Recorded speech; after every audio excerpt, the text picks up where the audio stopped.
Hello, dear student. Welcome to Global Online Marathi. In this class, hello, dear student. In this class, you will see a brief review of reproductive isolation. Then, what is behavioral reproductive behavior types of reproductive behavior of different organisms. So, firstly, we see reproductive isolation. तर reproductive isolation म्हणजे काय? तर ह्याच्यामध्ये काय की दोन जे एकाच पॉप्युलेशन मधून दोन नवीन स्पेसिस फॉर्म होतील आणि त्यांच्यामध्ये जीन फ्लो जो आहे तो कम्प्लिटली प्रिव्हेंट होईल. तर त्याला काय म्हणतो आपण रिप्रोडक्टिव्ह आयसोलेशन. त्यांच्यापासून अं, परत रिप्रोडक्टिव्ह आयसोलेशनचे पण दोन टाईप पडतात. रिप्रोडक्टिव्ह आयसोलेशन म्हणजे काय की दोन पॉप्युलेशन आहे समजा आणि त्यांच्यापासून दोन स्पेसिस तयार झाल्या. त्या पहिल्यांदा तर त्यांच्यामध्ये आयसोलेशन झालं असेल, डायव्हर्जन झालं असेल आणि शेवटी काय रिप्रोडक्टिव्ह म्हणजे कम्प्लीट त्यांच्यामध्ये जो जीन फ्लो आहे तो प्रिव्हेंट होईल. तर त्याला काय म्हणतो आपण रिप्रोडक्टिव्ह आयसोलेशन. तर रिप्रोडक्टिव्ह आयसोलेशन म्हणजे त्या दोन स्पेसिस मध्ये काय होणार नाही, रिप्रोडक्शन होणार नाही आणि रिप्रोडक्शन करून नवीन ऑप्शन प्रोड्यूस करू शकणार नाही. तर रिप्रोडक्टिव्ह आयसोलेशनचे पण दोन टाईप पडतात, प्री झायगोटिक आणि पोस्ट झायगोटिक आयसोलेशन. तर पहिल्यांदा आपण प्री झायगोटिक बघूया.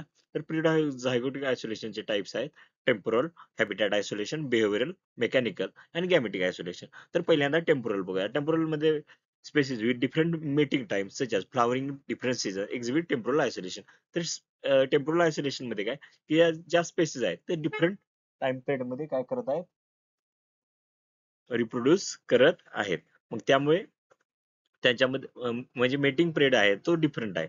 त्यामुळे तिथे काय त्यांच्यामध्ये आयसोलेशन बघायचं म्हणजे एक स्पेसिस आहे ती जान टू मार्च रिप्रोड्यूस करते आणि दुसरी स्पेसिस एप्रिल टू जून करते.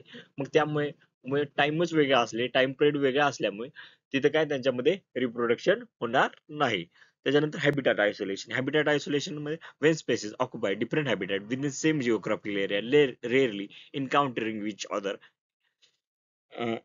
Habitat isolation occur. तर ह्याच्यामध्ये काय की जे स्पेसिस आहे तर ते काय करत आहे, दोन डिफरंट एरिया डिफरंट हॅबिटॅट एक जिओग्राफिकल एकाच एरियामध्ये आहेत मात्र डिफरंट हॅबिटॅट आहे तिथे लाईव्ह ऑक्युपाय करत असतील. तर मग आणि ते काय एकमेकांसोबत त्यांचं जे इंटरॅक्शन आहे ते पण काय खूप कमी आहे. मग तिथे आपल्याला काय हॅबिटॅट आयसोलेशन बघायला भेटेल. हॅबिटॅट आयसोलेशन आलं म्हणजे तिथे तिथे वेगवेगळ्या हॅबिटॅट असल्यामुळे त्यांच्या दोन्हीमध्ये कॉन्टॅक्टच राहणार नाही. त्यामुळे तिथं पण आयसोलेशन आपल्याला बघायला सॉरी तिथं पण रिप्रोडक्टिव्ह आयसोलेशन प्रिझायगोटिक रिप्रोडक्टिव्ह आयसोलेशन आपल्याला बघायला भेटेल. प्रिझायगोटिक म्हणजे काय इथे झायगोटच फॉर्म होणार नाही. झायगोट फॉर्म होण्याच्या अगोदरचं आयसोलेशन. त्याच्यानंतर बिहेवियरल आयसोलेशन जे आहे distinct courtship behaviour or mating rituals of species prevent interbreeding leading to behavioural isolation.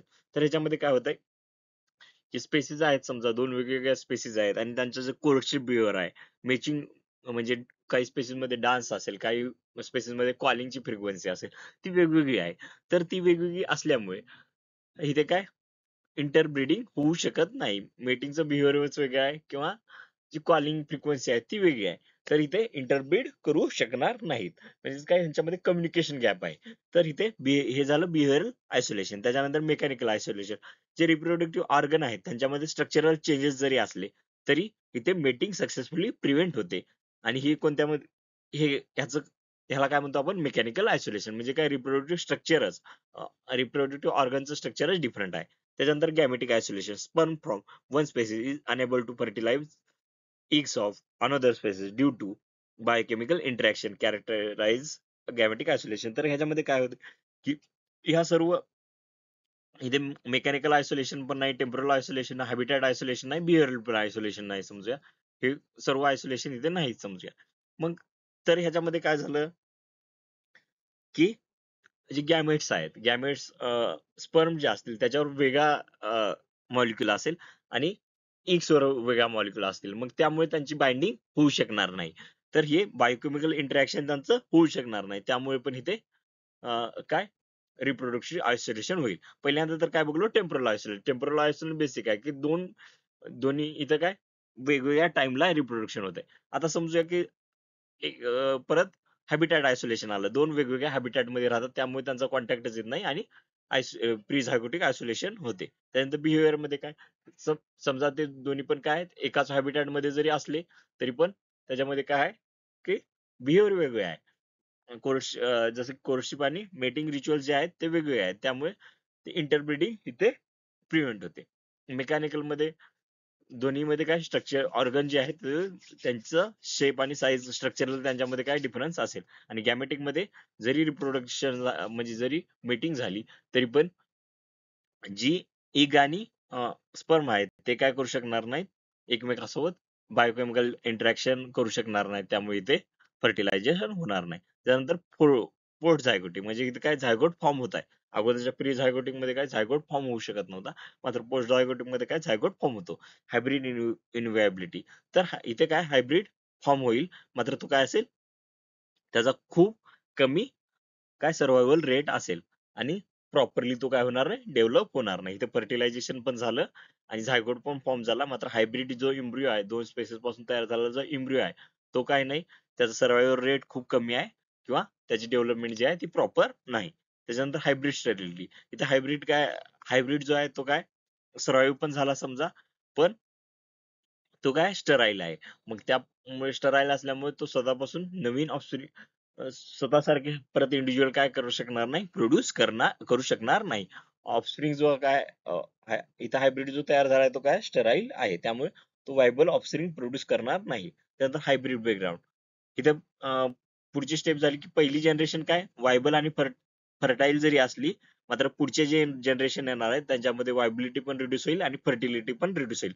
F1 जरी इथे काय झाली फर्टाईल झाली, तर F2 ला काय होणार, तिथे इनफर्टाईल इनफर्टाईल किंवा पुढच्या जनरेशन फर्टिलिटी कमी असेल किंवा वायबिलिटी कमी असेल.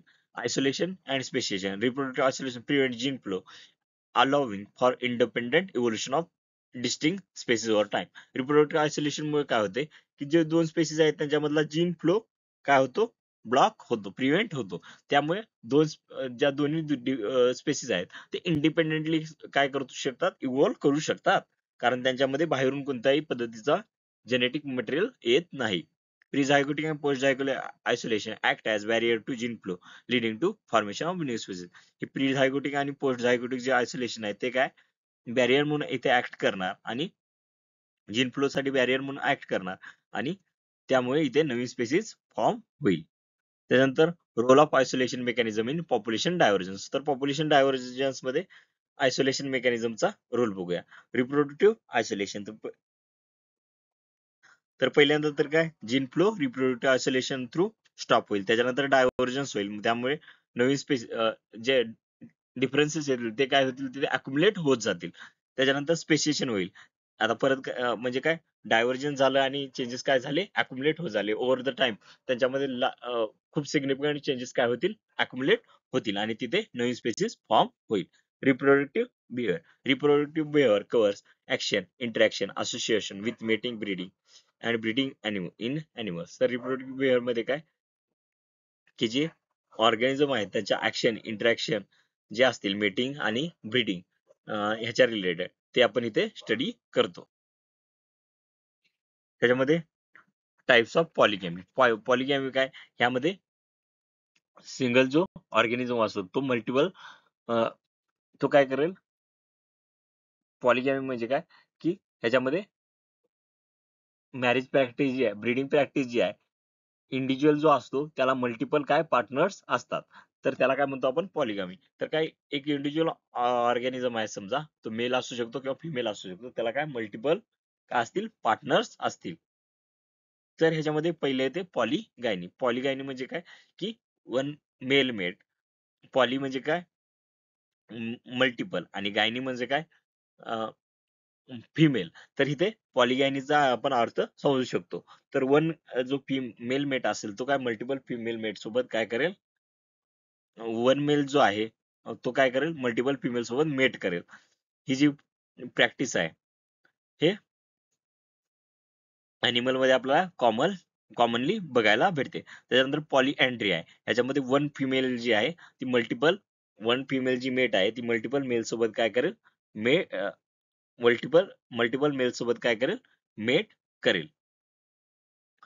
त्याच्यानंतर पॉलीगायमस एक्झाम्पल बघूया. पॉलीगायनी मध्ये काय आपण लॉयन बघू शकतो की जो पॉलीगायनी बिअर शो करतो. ह्याच्यामध्ये सिंगल डॉमिनंट मेल असेल आणि मल्टिपल लॉयनेसेस असतील त्याच्या प्राईड मध्ये, तो काय करेल, त्यांना प्रोटेक्ट करण्याचं काम करेल आणि मल्टिपल लायनेस सोबत तो काय करेल, मेट करेल. पॉलिअँड्री मध्ये पाईप फिश बघू शकतो, जी की पॉलिअँड्री शो करते. ती काय करते, depositing eggs in male broad pouch and male carry and care developing embryo. तर हे ह्याच्यामध्ये फिमेल काय करत आहे, मल्टिपल मेल सोबत काय करत आहे, ब्रीड करत आहे आणि मेलच्या ब्रॉड पाऊच मध्ये काय करत आहे, एग्ज डिपॉझिट करत आहे आणि मग नरिशमेंटचं हे ते सर्व काम कोण करते, मेल करतो. त्याच्यानंतर मोनोगॅमस रिप्रोडक्ट, हे काय रेअर आहे आणि बर्ड्स मध्ये आपल्याला मेजरली बघायला भेटते. Long term relation with single mate involving shared partner parental care. तर ह्याच्यामध्ये काय लॉंग टर्म रिलेशनशिप आपल्याला बघायला भेटते सिंगल मेट सोबत आणि पॅरेंटल केअर पण हे काय करतात, शेअर करतात.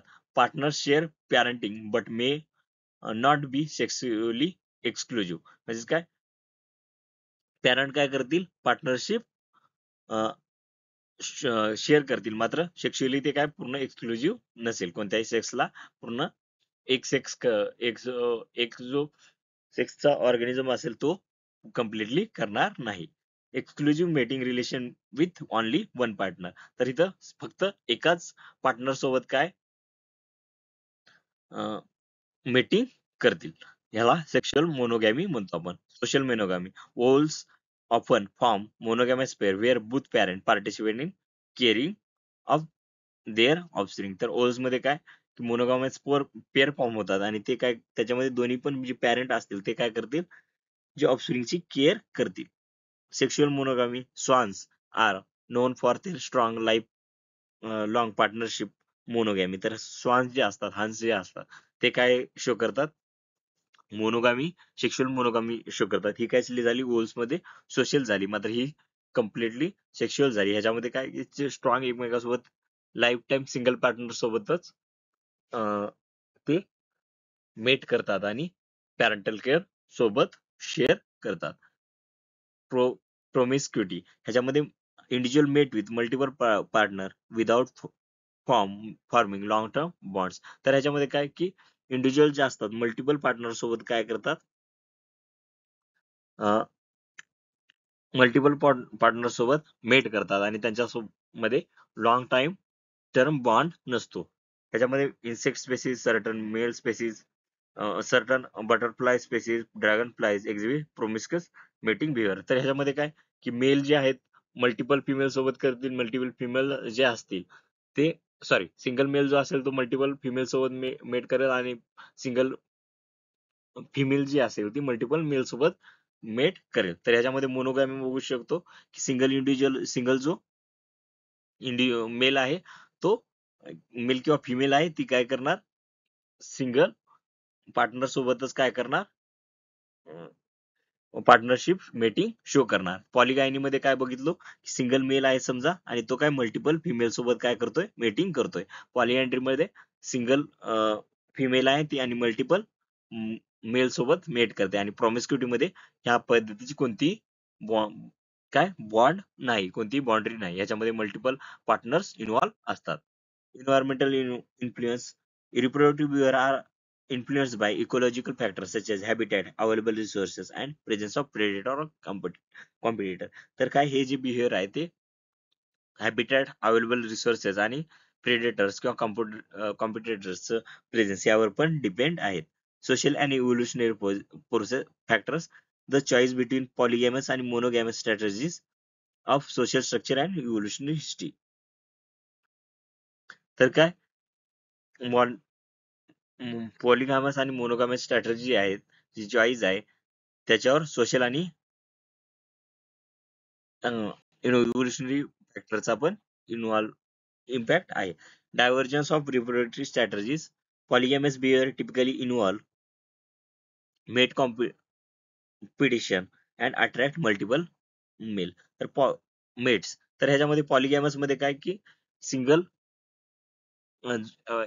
मेल असू द्या की फिमेल असू द्या, त्यांना काय करावं लागतंय, कॉम्पिटिशन करावं लागते आणि त्या कॉम्पिटिशन मध्ये जे आउटकम असेल त्याच्यात त्या जो स्ट्रॉंगर इंडिव्हिज्युअल असेल त्याच्याकडे मल्टिपल मेट्स अट्रॅक्ट होतील. मोनोगॅमस बिहेवियर मध्ये काय की स्टेबल पेअर इथे करण्यावर फॉर्म केलं जाते आणि शेअर्ड पॅरेंटल केअर जी आहे ती शेअर केली जाते. Strategies may vary widely based on species characteristics and environmental factor. तर हे जी स्ट्रॅटर्जी आहे पॉलिगॅमस असू द्या अँड मोनोगॅमस असू द्या किंवा प्रोमिस्कस असू द्या, ती कशावर डिपेंड आहे? स्पेसिसवर पण डिपेंड आहे आणि एन्व्हायरमेंटल फॅक्टर कसे आहेत त्याच्यावर डिपेंड आहे. Adaptation are influenced by ecological, social and evolutionary factors. तर हे होते पहिल्यांदा तर आपण प्रिझायगोटिक आणि पोस्ट झायगोटिक बघितलो. त्याच्यामध्ये प्रिझायगोटिक मध्ये काय तर झायगोट फॉर्म होण्याच्या अगोदर कोणत्या कोणत्या मेकॅनिझमने काय होते आयसोलेशन होते ते बघितलं. पोस्ट झायगोटिक मध्ये झायगोट जरी फॉर्म झाला तरी पण ते जो हायब्रिड असतो तो एकतर व्हायबल राहणार नाही किंवा फर्टाईल राहणार नाही किंवा जो सर्वाईव्ह करू शकणार नाही असा ऑफस्प्रिंग इथे बघायला भेटेल आपला. त्याच्यानंतर रिप्रोडक्टिव्ह बिहेवियर बघितलं, त्याच्यामध्ये मोनोगॅमी बघितली, पॉलिगॅमी बघितली आणि प्रॉमिस्क्युटी बघितली. Reproductive isolation is crucial for formation of new species. It prevents gene flow and allows population to diverge over time. Reproduction मुळे काय होते की जे जीन फ्लो आहे तो पूर्णपणे प्रिव्हेंट होतो आणि त्यामुळे जीन फ्लो प्रिव्हेंट झाल्यामुळे ती पर्टिक्युलर पॉप्युलेशन काय एक वेगळ्या पद्धतीने त्या एन्व्हायरमेंटला अडॅप्ट होईल आणि इव्हॉल्व्ह होईल. तर आजसाठी इथंच थांबूया आपण. तर आपली जी ग्लोबल ऑनलाईन मराठीची आहे ती जी बॅच आहे आपली ABCD 2000 life sciences 2025 life sciences batch ती ती जी आहे 13 जानेवारी पासून सुरू झालेली आहे आणि त्याच्यावर संपूर्ण अभ्यासक्रमावर आधारित तुम्हाला दररोज लाईव्ह लेक्चर भेटतील. त्याच्यानंतर रेकॉर्डेड सेशन जे असतील तुम्हाला अवेलेबल करून दिले जातील. जेव्हा तुम्ही बॅच जॉईन केल्यानंतर लगेच रेकॉर्डेड सेशन अवेलेबल करून देतील. संपूर्ण जो सिलेबस आहे त्यावर आधारित तुम्हाला कम्प्लीट नोट्स भेटतील आणि सरावासाठी जे आहेत पत्रिका पण भेटतील आणि एमसीक्यू पूर्ण एमसीक्यूचा संच भेटेल. त्याच्यामध्ये पूर्ण कम्प्लीट अनालिसिस सोबत एमसीक्यूचा संच भेटेल तुम्हाला 24x7. तुम्हाला पर्सनल गायडन्स भेटेल आणि त्याच्यानंतर ही जी बॅच असेल तुमची लॅपटॉप किंवा वेब व्ह्यू म्हणजे मोबाईलवर पण तुम्हाला ऍक्सेसिबल असेल. याची जी फीस होती ती 12,000 होती, बट आफ्टर डिस्काउंट ती आता फक्त 6,000 आहे. आणि ह्याच्यामध्ये पण पहिले जे 10 स्टुडंट असतील त्यांना जे असेल पेपर 1 हे कम्प्लिटली पेपर 2 सोबत फ्री भेटेल. 6,000 मध्ये तुम्हाला पेपर 1 आणि पेपर 2 हे दोन्ही भेटून जातील. जर तुम्हाला इनरोल करायचं असेल आमच्यासोबत ह्या बॅचला तर तुम्ही या कॉन्टॅक्ट डिटेल्सवर आपली इन्फॉर्मेशन शेअर करू शकता आणि तुम्ही बॅचला इनरोल करू शकता आणि सर्व जे फीचर्स आहेत ते अवेल करू शकता. Thank you very much. We will see next topic in next lecture.